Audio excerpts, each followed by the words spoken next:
तो hello guys, welcome back to my YouTube channel. Title तुम लोगों ने पढ़ ही लिया होगा, तो शुरू करें। यस सर, आज हमें करनी है आरटीपी सितंबर 25 की। फटाफट से हम कर लेंगे इसको। तो शुरू करें। मैं तुम्हें बता दूं कि क्वेश्चन नंबर 5, 6, 7, 8 ये चार क्वेश्चन जो है, इनके जो इंपॉर्टेंट एडजस्टमेंट थी वो मैं ऑलरेडी जो अपनी मास्टर एडजस्टमेंट वाली में जो मैंने पीडीएफ शेयर करी है और जो वीडियो भी बनाई है उसमें मैं ऑलरेडी बता चुका हूँ। तो थोड़ा एक आधा पॉइंट बीच में तुम्हें कॉमन लिखेगा अगर तुमने वो वीडियो देख रखी है। And question number 9 and 10 important question हैं जो मैंने अभी तक कवर नहीं करे थे, तो मेरे को लगा कि भाई अपने अटेम्प्ट की आरटीपी तो करके जानी चाहिए। ठीक है जी, ठीक है सर। चलो फिर शुरू करते हैं। केस सिनेरियो पहले एमसीक्यू बेस्ड है, फटाफट से कर लेंगे। ठीक है जी। एक है जी अपना rapid move logistic private limited, RLPL बोलेंगे आगे से। ठीक है, रजिस्टर्ड कंपनी है जी, कंपनी है, याद रखना। महाराष्ट्र की है, कोई दिक्कत नहीं है। Logistic and warehousing services देती है, ट्रांसपोर्ट ऑफ गुड्स भी देती है, कोल्ड स्टोरेज वेयर हाउसिंग की सर्विसेज भी देती है, बहुत कुछ देती है, कंसल्टेंसी भी देती है। वाह भैया। It also deals in activities like storage of agriculture produce. ठीक है जी। उन्होंने अप्रैल से जून के क्वार्टर में कुछ सर्विसेज दी हैं, पढ़ लेते हैं क्या क्या दी हैं। लॉजिस्टिक सर्विसेज दी हैं हनुमान एंटरप्राइज को, रजिस्टर्ड इन ये वो दिस 28 लाख की, और शिव इंडस्ट्रीज को 22 लाख की। तो ये तो सर नॉर्मल इन्फॉर्मेशन होगी, तो इसमें कोई दिक्कत ही नहीं है। सिंपल अपनी आउटवर्ड सप्लाई है, कोई दिक्कत ही नहीं है। Services by way of warehousing of vegetables, by way of warehousing of vegetables, warehousing of vegetables, warehousing of agriculture produce तो एग्जम्प्ट होती है ना। हाँ ओके, तो ये होगी इसकी एग्जम्प्ट सप्लाई। एग्जम्प्ट सप्लाई ये कौन सी होगी? Taxable supply. ओके हाँ ठीक है। 8 लाख की एक बंदे को, 4 लाख की एक बंदे को, कोई दिक्कत नहीं है। सेल ऑफ लैंड करी इसने अमित को, पुणे के बंदे को, 1 करोड़ 20 लाख का। 1 करोड़ 20 लाख ही है ना। हाँ, excluding stamp duty of 2.5 lakh. Sir stamp duty 2.5 lakh की, सर ये तो कहीं सुनेला लगता है। जो तुमने स्टैम्प ड्यूटी 2.5 लाख की सुनेला लगता है, वो तुमने जहाँ सुना होगा वो होता है वो सेक्शन 17 के अपोर्शनमेंट ऑफ आईटीसी में, कि स्टैम्प ड्यूटी को भी एग्जम्प्ट सप्लाई में इंक्लूड करते हैं। लेकिन नॉर्मली एग्जम्प्ट सप्लाई में ये स्टैम्प ड्यूटी वगैरह नहीं आती है। ठीक है, तो इसका आई डोंट थिंक कुछ करना है, कुछ नहीं करना है इसका। ठीक है ठीक है। It also received consultancy service from mister Shreyas, एक आर्किटेक्ट से उसने सर्विसेज ली पिछले साल के मार्च में। अभी हम कहाँ खड़े थे? अप्रैल से जून के बीच में खड़े थे और मार्च में सर्विसेज ली हैं। ठीक है, तो इसलिए प्रीवियस फाइनेंशियल ईयर बोल रहे हैं, कोई दिक्कत नहीं। 80,000 की, but ITC was not availed until now, अभी तक आईटीसी नहीं लिया है, कोई दिक्कत नहीं है। ठीक है, 20 मार्च का था तो ठीक है, ले ही सकते हैं, क्या ही दिक्कत है। अभी तो अप्रैल से जून में ही खड़े हैं। इसने गुड्स भी सप्लाई करी है बेंगलुरु यूनिट को, तो अपने यूनिट को करी होगी। ठीक है, 6 लाख रुपए की, 18%। और जो उसका यूनिट है उसने अभी तक 180 दिन के अंदर पेमेंट नहीं करी। सर हमें तो पता है कि जो 180 दिन वाला रूल होता है, रूल 37 जो है वो आरसीएम सप्लाईज के ऊपर एंड जो तुम्हारे शेड्यूल 1 के बंदे हैं इनके ऊपर अप्लाई नहीं करता वो। ओ, तो इसको 180 दिन की पेमेंट की कोई टेंशन है ही नहीं है। Okay. In addition to the transaction, RLPL spend an amount of 5 lakh to procurement of certain goods which were distributed as a part of CSR। क्या आईटीसी मिलता है क्या ऐसी चीज़ों पे जो CSR में यूज़ होती है? नहीं मिलता। ओके ठीक है जी। इसको 40,000 की सब्सिडी भी मिली है एक एनजीओ से। ठीक है, ग्रीन टेक्नोलॉजी रेफ्रिजरेशन जो भी है, ऐसा subsidy was link to a performance metric not to price of services. ओ, तो ब्लैंकेट सब्सिडी मिली है, और ब्लैंकेट सब्सिडी जो है उस पर तो वो तो वैल्यू ऑफ सप्लाई में ऐड नहीं होती, वो तो माइनस हुई तो माइनस ही रहेगी, कोई दिक्कत नहीं है। कोई दिक्कत नहीं सर, क्योंकि जो प्राइस ऑफ सर्विसेज के साथ लिंक्ड ही नहीं है उसको ऐड थोड़ी करते हैं। ठीक है, कोई दिक्कत नहीं। तो क्वेश्चंस आते हैं भाई। क्वेश्चंस पहला है एग्रीगेट टर्नओवर बताओ एलपीएल की, अभी बता देते हैं। तो एक तो ये थी भाई जो उसने ये सेल करी थी, 28 लाख 22 लाख कितना होता है? 50 लाख या 50 लैक्स। और ये जो एग्जाम सप्लाई करी थी 8 लाख 4 लाख 12 लाख, 50 + 12 62। और ये जो सप्लाई करी थी without consideration to its unit distinct person को, तो ये भी हमारी बिल्कुल टर्नओवर का पार्ट बनता है। 6 लाख ये होगा। 62 + 6 68 लैक्स। 68 लैक्स। सर वो ये जो इतने सारे 1 करोड़ वाले ऑप्शन है वो उसने 1 करोड़ 20 लाख जोड़ दिया। अब तुम बताओ, जो सेल ऑफ लैंड होता है वो तो शेड्यूल 3 से बाहर होता है ना। यहाँ पे एक पॉइंट ध्यान देने वाला क्या है, वो ये है कि जो सेल ऑफ लैंड है that is not even a non taxable supply. वो तो नीदर गुड्स नॉर सर्विसेज की सप्लाई होगी ना, तो वो सप्लाई ही नहीं है एक हिसाब से। एग्जम्प्ट सप्लाई के अंदर नॉन टैक्सेबल सप्लाई इंक्लूड होता है। अगर वो यहाँ पे बोलता कि उसने जी मान लो लिख कर बेचा है, तो हम उसको एग्जाम सप्लाई का पार्ट बना के एग्रीगेट टर्नओवर में जोड़ देते, चाहे उस पर जीएसटी नहीं लगता है। लेकिन जो नॉन टैक्सेबल सप्लाई है वो एग्जाम सप्लाई का पार्ट है, इसलिए जुड़ता है। लेकिन ये तो नॉन टैक्सेबल सप्लाई भी नहीं है, तो इसलिए ये एग्जाम सप्लाई का पार्ट नहीं बनेगा। ओके, शेड्यूल 3 वाली जो है वो बाहर है बेसिकली, शेड्यूल 3 कहीं नहीं गिना जाता टर्नओवर के पार्ट में। ओके, तो 68 लाख हो गया। हाँ, availability of ITC in respect of goods meant for CSR. अरे सीएसआर वाला तो आईटीसी नहीं मिलेगा, पहला ही ऑप्शन सही है, इज़ नॉट अवेलेबल टू आरएलपीएल।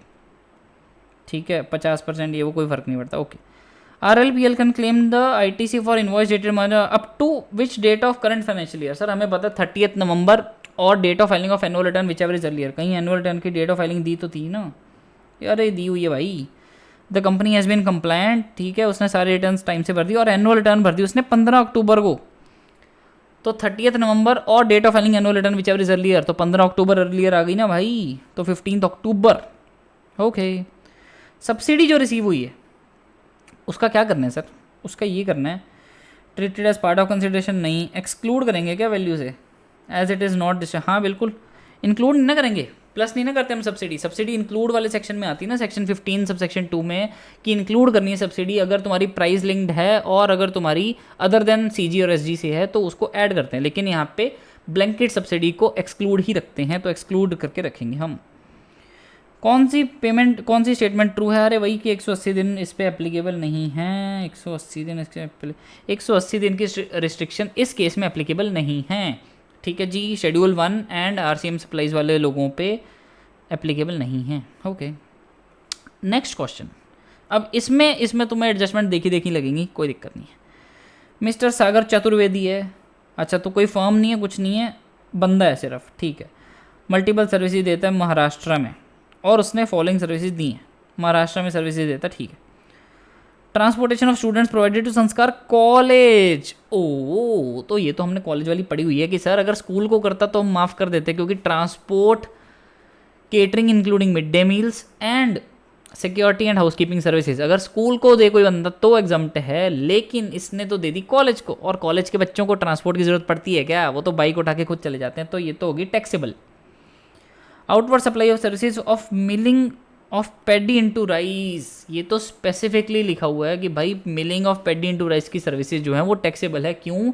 क्योंकि this intermediate process changes it for the secondary market. जो एग्रीकल्चर प्रोड्यूस है उसको चेंज कर रही है ये फॉर सेकेंडरी मार्केट।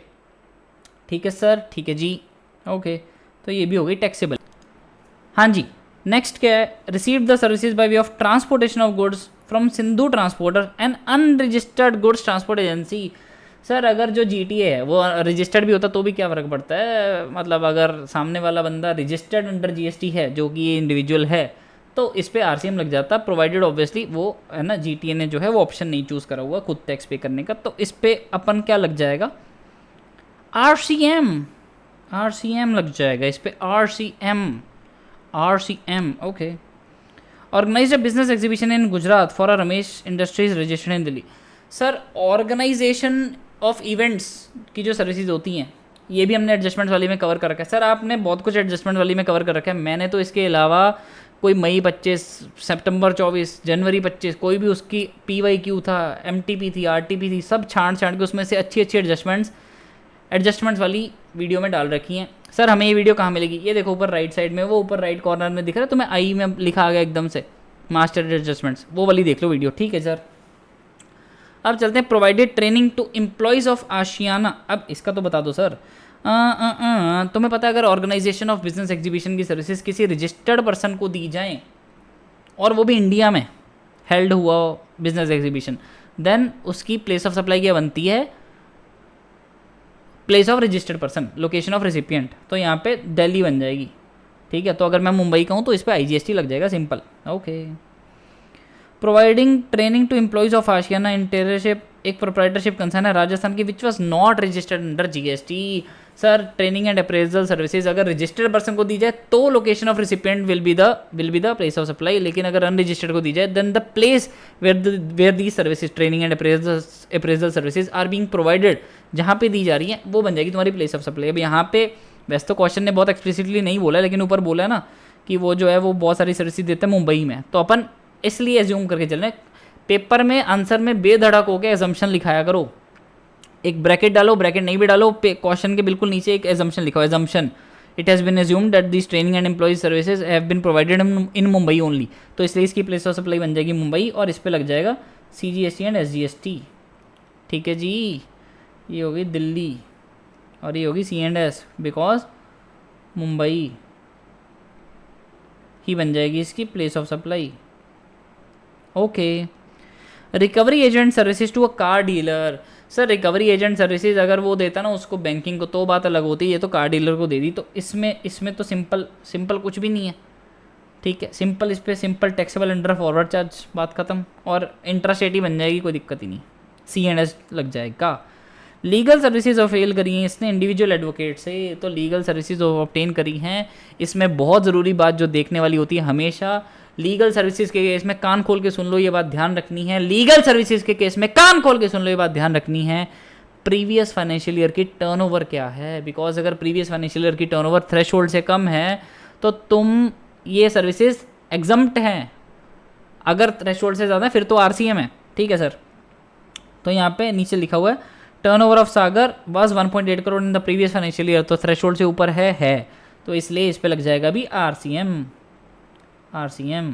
ठीक है, और ये अपनी अच्छा लोकेटेड इन गुजरात है, ओ गुजरात में लोकेटेड है, तो फिर तो IGST लग जाएगा। Okay, sponsored is business in a cricket match organised by Mumbai cricket association where the paid amount was 1.5 lakh to the association.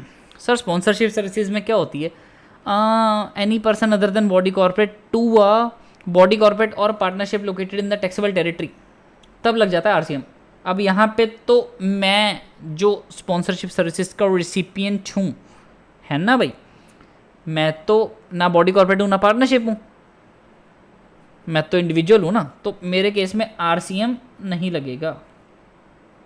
Sir तो इसका मतलब ये फॉरवर्ड चार्ज में जाएगी, बिल्कुल, क्योंकि एग्जाम्पशंस में कहीं स्पेसिफिकली नहीं लिखा हुआ ऐसा कुछ कि मुंबई क्रिकेट एसोसिएशन ऐसे कोई लोकल क्रिकेट एसोसिएशन तुम्हें सर्विस दे ऐसा, तो इसलिए अगर एग्जाम्पशन में स्पेसिफिकली नहीं लिखा हुआ तो सिंपली ये फॉरवर्ड चार्ज में टैक्सेबल हो जाएगा और मेरे को इसका ITC मिल जाएगा। क्यों ITC क्यों मिल जाएगा, क्योंकि मैंने अपना बिजनेस स्पॉन्सर करा है। ठीक है, क्योंकि मैं कोई वैसे पर्सनल नहीं ऑफिशियल पर्पस के लिए कर रहा हूँ, और ITC जब तक स्पेसिफिकली रिस्ट्रिक्टेड नहीं है 17(5) में, या अगर कोई और डिस्क्रिपेंसी नहीं है सेक्शन 16 वाली, देन मेरे को ITC अच्छा भला मिल सकता है, तो मैं ले लूँगा। ओके, बस आगे तो यही लिखा हुआ है। अपन फटाफट से अगर आप चाहो तो नेक्स्ट क्वेश्चन पे ही चल लेते हैं। ठीक है, आंसर सर अगर आंसर हमें देखने हो, आंसर देखने तो ये PDF में अपने डालूंगा, कहाँ अपने मतलब अपने डालूंगा इन द सेंस कहाँ पोस्ट करूँगा मैं इसको, अपने टेलीग्राम चैनल पे, तो तुम्हें टेलीग्राम चैनल से जाके उठानी है।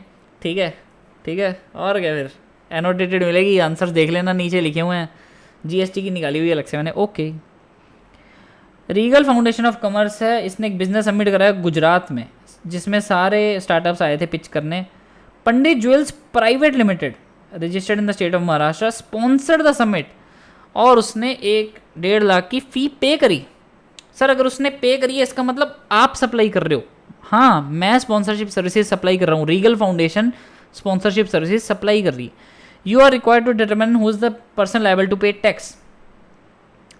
सर अभी तो आपने बताया स्पॉन्सर, अब देखो तुम RTP में 2 क्वेश्चन स्पॉन्सरशिप वाले आ गए, तो स्पॉन्सरशिप इंपॉर्टेंट हो चुका है तुम्हारी नज़रों में अभी से ही। ठीक है, स्पॉन्सरशिप में ध्यान क्या रखना है, any person other than body corporate sponsorship की सर्विसेज प्रोवाइड कर रहा है, और सामने वाला रिसिपिएंट कौन है, एनी बॉडी कॉर्पोरेट और partnership firm located in taxable territory. तो यहाँ पे फिर वही बात हो जाती है कि रीगल फाउंडेशन जो सप्लाई कर रहा है, स्पॉन्सरशिप सर्विस सप्लाई कर रहा है, अगर वो बॉडी कॉर्पोरेट है तो फिर तो RCM नहीं लगेगा, तो ये क्या लग जाएगा, फॉरवर्ड चार्ज मैकेनिज्म। और अगर बॉडी कॉर्पोरेट नहीं है तो RCM लग जाएगा, क्योंकि सामने वाला बॉडी कॉर्पोरेट है, प्राइवेट लिमिटेड है ना सामने, तो सामने वाला बॉडी कॉर्पोरेट है तो RCM लग जाएगा। ओके, यही लिख के आना है बस, ऑब्वियसली प्रोविजन थोड़ी फैला के कि as per the provisions of this, as per section this, ये वो है ना, ऐसे करके लिख के आना है। ठीक है, examine whether GST is exempted in the following independent cases. Okay, Apex facilities provide करती है civil maintenance services municipal corporation of Delhi के हेड ऑफिस की बिल्डिंग को अपकीप रखने के लिए। अच्छा, value of supply of goods constitute 20% while providing such maintenance है। सर अभी 20% पढ़ लिया, हमें और कुछ दिखना बंद हो चुका है, क्योंकि 20% पढ़ते ही हमारे दिमाग में आता है कि अगर 25% तक की गुड्स हैं कॉम्पोजिट सप्लाई में और किसी ऐसे म्यूनिसिपल कॉर्पोरेशन को दी जा रही है, म्यूनिसिपल पार्टी को, म्यूनिसिपल अथॉरिटी को, तो आर्टिकल 243W तक दी, आर्टिकल 243W के काम के अंडर दी जा रही हैं, तो हमें तो पता सर ये एग्जाम्प्ट होती हैं सर, हम तो भाग के एग्जाम्प्ट लिखाएंगे। नहीं नहीं नहीं नहीं सर, क्यों नहीं? क्योंकि 243W में भी कुछ फंक्शंस भी तो इंटरेस्ट करे गए हैं, लोक भलाई के काम होते हैं उसमें, कि ऐसे सैनिटेशन रखो, पब्लिक टॉयलेट्स मेंटेन करो, ऐसे स्ट्रीट लाइट्स जलवाओ, है ना, कुछ ऐसे कुछ टाउन की प्लानिंग करो कि कैसे ज़मीन कैसे यूज़ करनी है ना, कुछ ऐसी चीज़ें होती हैं। ऐसा नहीं होता ना कि भाई अपनी म्यूनिसिपल पार्टी वालों ने अपनी ही बिल्डिंग सुधार ली तो उस चक्कर में भाई ये एग्जाम्प्ट हो जाएगी। नहीं भाई, दिस इज़ टैक्सेबल। तो तुम्हें पहले तो उसकी ये 20% जो उसने स्पेशल लिखा है, तो पहले तो इसको बोल के आना है कि देखो हमें पता है as per exemption notification this, है ना, अगर वो 25% तक की गुड्स होती हैं कॉम्पोजिट सप्लाई में तो वो एग्जाम्प्ट होती हैं। लेकिन यहाँ पे म्यूनिसिपल पार्टी जो है वो 243W वाली सर्विसेज नहीं दी हैं, उन्होंने अपनी कोई और ले ली हैं, तो इसलिए दिस इज टैक्सेबल। ओके, तल रे जा ओ तेरी है दुआ, तू मंजिल है ओस तो है। सर बहुत घटिया गा रहे हो, रहने दो, कौन बोला ये? तो तुम लोग ना। ओके, तल रे जा ओ एक एडवोकेट की फर्म्स है, लीगल सर्विस देती है स्टेट गवर्नमेंट को। ओ सर हमने पढ़ा था सर, वो इंडिविजुअल हो, फर्म ऑफ एडवोकेट्स हो इंक्लूडिंग सीनियर एडवोकेट हो, अगर वो देती है गवर्नमेंट को services, legal services, then it is exempt. तो ठीक है, फिर स्टेट गवर्नमेंट को दी है तो सीधी बात एग्जाम्प्ट हो गई, बात ही खत्म है। BLF मॉल नोएडा ने व्हीकल पार्किंग की सर्विसेज दी हैं, ये अगेन मैंने एडजस्टमेंट वाली शीट में कवर करा दिया था। दिस इज टैक्सेबल, क्योंकि अनलेस कहीं पे स्पेसिफिकली कुछ एग्जाम्प्ट है तो बाकी सब टैक्सेबल ही है। ओके, प्राइवेट ट्रांसपोर्ट ऑपरेटर ने scholar boys higher secondary school, oh school लिखा आ गया ना सर, बस बात ही खत्म हो गई। ट्रांसपोर्टर की सारी हम एकदम से एग्जाम्प्ट कर देंगे, कोई टेंशन ही नहीं है, बिल्कुल ठीक है बात। अगर कॉलेज होता तो बात दिक्कत हो जाती थी। Transportation student to and from the school is exempt, is exempt. अब आते हैं क्वेश्चन नंबर 9 पे। क्वेश्चन नंबर 9 एंड 10 अच्छे क्वेश्चंस हैं। क्वेश्चन नंबर 9 पूरा अमेंडमेंट्स के ऊपर बेस्ड है, जो तुम्हारी सितंबर 25 में ही वो आई है, अमेंडमेंट आई है इस बार सेल्फ इनवॉइस के रिलेटेड, उसके ऊपर क्वेश्चन है पूरा। तो इन केस अगर तुमने नहीं कुछ अमेंडमेंट्स वगैरह कुछ सुना, ये वाला ज़रूर सुन के जाना, पढ़ के जाना, याद आएगा, काम आएगा, बता रहा हूँ मैं पहले ही। ओके, तो बात कुछ इस प्रकार है, फटाफट से यहाँ पे मैं बता देता हूँ कि time of supply in case of RCM, in case of, थोड़ा RCM सही से लिख देते हैं, इन case of RCM, in case of services क्या होती थी सर टाइम ऑफ सप्लाई? वही डेट ऑफ पेमेंट, ऐसे अच्छा पूरे लिख देता हूँ, डेट ऑफ पेमेंट। क्या हो रहा भाई ये? डेट ऑफ पेमेंट और 61st day from date of invoice whichever is earlier, ये होती थी। अब इसमें एक नया ऐड हुआ है, टाइम ऑफ सप्लाई में। इसमें टाइम ऑफ सप्लाई को थोड़ा ऊपर लेके जाते हैं, यहाँ पे टाइम ऑफ सप्लाई में सर क्या नया ऐड हुआ है? Date of self invoice,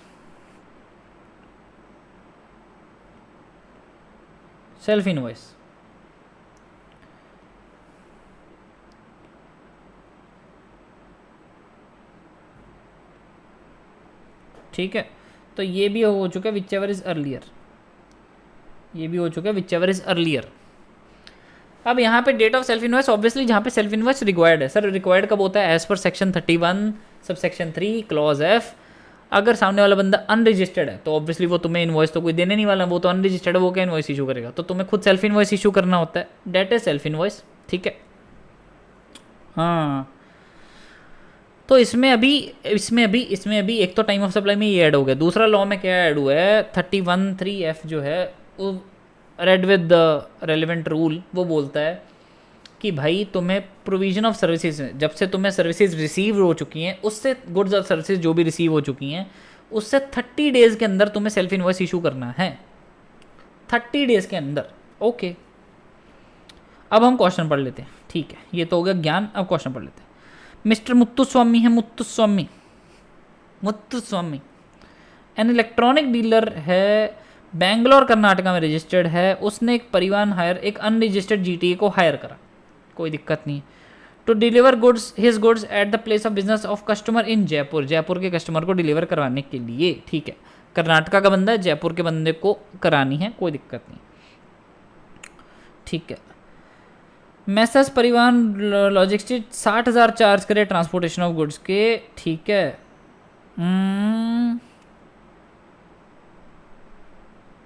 okay, ठीक है, 60,000 चार्ज करे ट्रांसपोर्टेशन ऑफ गुड्स के, okay. Which was paid by Muthuswamy on 4 January through account पे चेक, डिलीवरी भी सेम दिन होगी, तो बेसिकली प्रोविजन ऑफ सर्विसेज भी 4 जनवरी को हुई और पेमेंट भी 4 जनवरी को हो गई, ओके। मैसेज परिवहन लिमिटेड टैक्स इनवॉइस नहीं रेज करा क्योंकि वो अनरजिस्टर्ड है, अच्छी बात है, नहीं करना चाहिए था। In this case you are liable to determine person liable to issue tax invoice, तो यहाँ पे तुम्हें वो लिखना पूरा एज पर सेक्शन 31(3)(f) है ना, वो ऐसे सामने वाला अनरजिस्टर्ड है तो मेरे को सेल्फ इनवॉइस इशू करना पड़ेगा, ऐसे ऐसे ऐसे ऐसे पूरा लिखना पड़ेगा लॉ, ओके। सर हमें लॉ की लैंग्वेज पढ़नी है, तो आरटीपी दे रहा हूँ ना मैं टेलीग्राम चैनल पे, लिंक डिस्क्रिप्शन में है ना, वहाँ से जाके उठाओ, आरटीपी की एकदम मॉड्यूल की लैंग्वेज पढ़ो जो ऐसे ही लैंग्वेज आती है और वो लिख के आओ, ओके। इसकी मैं तुम्हें आंसर भी पढ़वा दूंगा, ये 9th और 10th क्वेश्चन सिंस ये इंपॉर्टेंट है तो इसका मैं तुम्हें आंसर भी पढ़ा देता हूँ अभी के अभी। Person liable to issue tax invoice कौन है, वही अपना ये बंदा कौन है, Muthuswamy, mister Muthuswamy, okay. Time limit for issuance of tax invoice वही 30 डेज, यार क्या चल रहा है, 30 days from receipt of goods और सर्विसेज, 30 डेज, ठीक है। Time of supply of transportation services assuming that the tax invoice is issued on last day on which it should have been issued, तो last day को issue है तो मतलब 4 जनवरी को तुम्हारी थी सर्विसेज, 4 जनवरी को ही ना सर्विसेज, तो उससे 30 डेज गिनो। सर आपने जैसे बताया था हम तो वैसे गिनेंगे, बताओ मैंने कैसे बताया था, 4+ पहले हम जनवरी पूरा करेंगे, सर जनवरी कैसे पूरा होगा, 4 + 27 31, ठीक है सर, 30 डेज पूरे करने हैं, 27 हो गए, बचे रह गए 3, तो 3 फरवरी को तुम्हारा सेल्फ इनवॉइस इशू हुआ है लास्ट डे को, कोई दिक्कत नहीं। अब इसका आंसर पढ़ लेते हैं पहले फटाफट से जाके।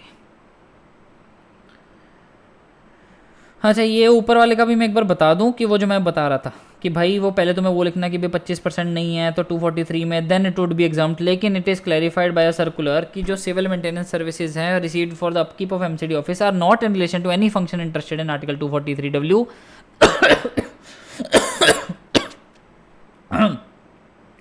Therefore such civil maintenance services are not exempt hence taxable.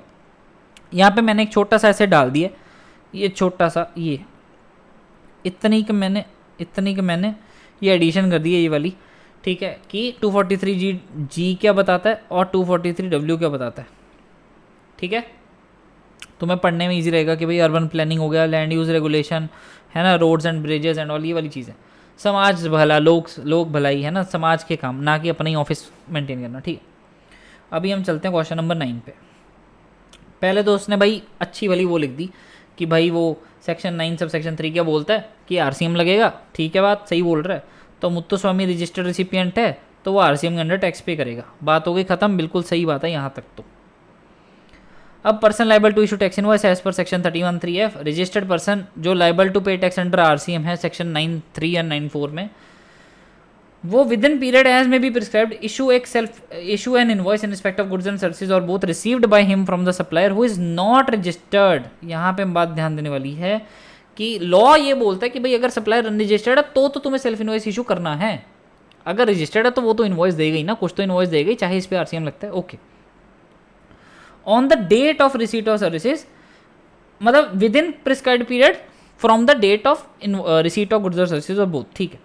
Since mister Parivahan services unregistered GT है और मुत्तुस्वामी लायबल टू है, तो Muthuswamy will issue are required to issue a tax invoice, ठीक है। तो यहाँ पे तो ये होगी बात। अब यहाँ पे तुम देखो, यहाँ पे उन्होंने वर्ड सेल्फ इनवॉइस नहीं यूज़ करा, यहाँ पे उन्होंने टैक्स इनवॉइस ही यूज़ करा कि इनवॉइस इशू करेगा, इशू टैक्स इनवॉइस करेगा। फिर आगे बोलता है टाइम लिमिट बताओ, तो टाइम लिमिट क्या होती है, रूल 47 है ये। अब ऑब्वियसली तुम्हें तो एग्जाम में हो सकता है याद ना रहे, बट इस पर्टिकुलर केस में याद रख लो क्योंकि ये अमेंडमेंट है। तो रूल 47A क्या बोलता है कि जहाँ पे एक invoice refer to in rule 46 is required to issue, तो रूल 46 में लिखा है कि भाई सेल्फ इनवॉइस इशू करना है, और रूल 47A बताता है टाइम लिमिट क्या है, ठीक है। कि जहाँ पे 31(3)(f) में एक रजिस्टर्ड पर्सन को सेल्फ इन्वॉइस इशू करना है जो कि RCM में टैक्स पे करने के लिए लायबल है, he shall issue the said invoice within a period of 30 days from the date of receipt of the said supply of goods and services as the case may be. ठीक है, इसलिए मुत्तु स्वामी को कब करना है? 3rd Feb, जो भी हमने गिना है 27 डेज से पहले जनवरी पूरा करा, फिर फेब के 3 दिन और हो गए, 3rd Feb। ओके, और टाइम ऑफ सप्लाई क्या होती है? अभी मैंने बताया डेट ऑफ पेमेंट। ठीक है, वही पेमेंट में तो पता ही है, एंट्री इन बुक्स और credit into account whichever is earlier. ठीक है, तो यहाँ पे तो एक ही डेट दी हुई है 4 जनवरी। ठीक है, और दूसरा क्या, डेट इमीडिएटली फॉलोइंग 60 days, और third date of issue of self invoice. और यहाँ पे तो पेमेंट ही 4 जनवरी को हो चुकी है, तो सबसे पहले वही आता है, तो इसलिए 4 जनवरी को ही तुम्हारी डेट ऑफ पेमेंट बन जाएगी। ठीक है, time of supply in case will be 4 January. Okay okay, अब चलते हैं हम क्वेश्चन नंबर 10 पे। देखो इस चीज़ में, इस केस में ना, क्वेश्चन नंबर 10 में वैसे तो तुम्हें लॉ पता ही है, लेकिन सिंस आरटीपी में बड़ा ठोक के बोल दिया उन्होंने, तो क्यों ना हम भी कवर कर लें। आरटीपी में उन्होंने कवर कर ही लिया, तो हम भी इसको कवर कर लेते हैं। सर ये आप सलमान खान क्यों बन गए? ओके, बिकॉज यहाँ पे वैन्स की बात आ गई ना, पिकअप वैन्स, गाड़ी, ड्राइविंग। सर बहुत ही घटिया जोक, हम आपकी वीडियो सलमान खान को फॉरवर्ड कर देंगे। डर नहीं लगता मेरे को, क्योंकि सलमान खान ये देखेगा ही नहीं, कभी भी नहीं देखेगा ज़िंदगी में। अच्छी बात है, क्योंकि इसमें पढ़ाई लगती है। Oh shit, double downed. ठीक है, तो मैस्को मोटर्स प्राइवेट लिमिटेड है। ठीक है, पीएल पीएल पीएल एक डीलर है मोटर व्हीकल्स का, उदयपुर राजस्थान में registered, has given an ex works contract to messrs Ganesh traders. Ex works contract क्या होता है? जनरली मैन्युफैक्चरिंग के केस में टर्म यूज़ होती है कि मतलब कि अगर कोई ऐसा कॉन्ट्रैक्ट जहाँ पे मैन्युफैक्चरर की लायबिलिटी सिर्फ इतनी है कि भाई मैंने अपनी फैक्ट्री के गेट तक रख दी और मेरी गुड्स बिकी मानी जाएंगी, मेरी जिम्मेदारी सिर्फ मेरे फैक्ट्री के गेट तक है, उसके बाद इसको तू लेके जा, ये होता है x works contract. Okay, registered in Ahmedabad Gujarat है, उसने 10 यूनिट ऑफ पिकअप वैन्स भेज दी। ठीक है, messrs Ganesh trader manufactured the van and handed them over to transporter on 29 April. तो 29 अप्रैल को उसने बेसिकली हैंड ओवर कर दी। तो अगर कर दी हैंड ओवर, तो सप्लायर की जिम्मेदारी वहीं तक थी, तो उसने तो कर दी। तो इस केस में जो हम सेक्शन 16(2) में पढ़ते हैं कि सर वो गुड्स और सर्विसेज रिसीव हो जाने चाहिए आईटीसी लेने के लिए, तो गुड्स हमें रिसीव हो चुकी हैं ऐसे अपने को मानना है कि because delivery on his part is complete at the factory gate. जब उसने फैक्ट्री गेट पे छोड़ दी तो डिलीवरी कंप्लीट हो चुकी है।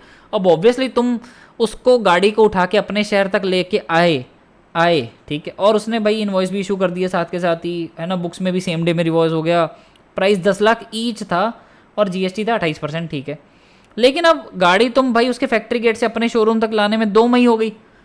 अब तुम सिर्फ गाड़ी उठा के लेके आने में 2 मई हुई है भाई, गुड्स तो तुम्हें 29 अप्रैल को ही मिल गई थी, इसमें तो कोई डाउट ही नहीं होना चाहिए कहीं पे भी। ठीक है, बिकॉज ऐसा तो कहीं नहीं लिखा कि नहीं तुम्हारे घर के बाहर खड़ी होनी चाहिए वो चीज़ तब वो डेली सप्लाई मानी जाएगी, ऐसा तो कहीं कोई प्रोविजन नहीं है। प्रोविजन क्या है? सप्लाई हो जानी चाहिए जी गुड्स और सर्विसेज की, है ना, तुम्हें रिसीव हो जानी चाहिए। अब रिसीव तो मेरे को 29 अप्रैल को ही हो गई थी जब मैं उसके शोरूम पे लेने चला गया। ठीक है सर, और पेमेंट भी 2 मई को होगी, कोई दिक्कत नहीं है। After the payment 2 vans damage हो गई शोरूम में फर्स्ट वीक ऑफ मई, तो वो रिटर्न ऑफ कर दी थी बुक्स में। अब वो बोलना चाहता है अवेलेबिलिटी ऑफ आईटीसी बताओ with reference to provision under GST law, और in which month MMPL is eligible to avail ITC. अब वो विच मंथ इसीलिए ही पूछ रहे हैं ताकि तुम ये ना सोचो कि अरे मेरे को रिसीट ऑफ गुड्स तो 2 मई को ही है तो मैं मई के मंथ में आईटीसी लूँगा। नहीं, 29 अप्रैल को सप्लाई हो चुकी थी, रिसीव ऑफ गुड्स हो चुका था, डिलीवरी हो चुकी थी, सब कुछ हो चुका था, तो तुम 29 अप्रैल को आईटीसी ले सकते हो। तो तुम 29 अप्रैल को बेसिकली अप्रैल के मंथ में आईटीसी ले लोगे और मई में जो डिस्ट्रॉय हुई हैं उनका आईटीसी रिवर्स भी करोगे। ठीक है सर, ठीक है। अब इसमें एक कॉमन सेंस हो सकता है तुम्हारे मन में, किसी के बच्चे भी मन में आ जाए कि सर एक चीज़ बताओ, अप्रैल 29 अप्रैल को वैन आई, बिल्कुल ठीक सर, मैं इसका आईटीसी लूँगा अप्रैल मंथ में, बिल्कुल ठीक सर। अप्रैल मंथ की मैं 3B भरूँगा 20 मई को, तब मैं इसका आईटीसी ले रहा हूँ, बिल्कुल ठीक। तो 20 मई को मैं आईटीसी ले रहा हूँ, तब तो मेरे को ऑलरेडी पता है ना कि मेरी 2 वैन्स मई के फर्स्ट वीक में डिस्ट्रॉय हो चुकी हैं, बिल्कुल ठीक है ना। तो एग्जांपल लेते हैं, तुम्हें 6 मई को पता चल गया 2 वैन उड़ गई, तो तुम 20 मई को 10 वैन का आईटीसी लोगे कि 8 वैन का ही लोगे?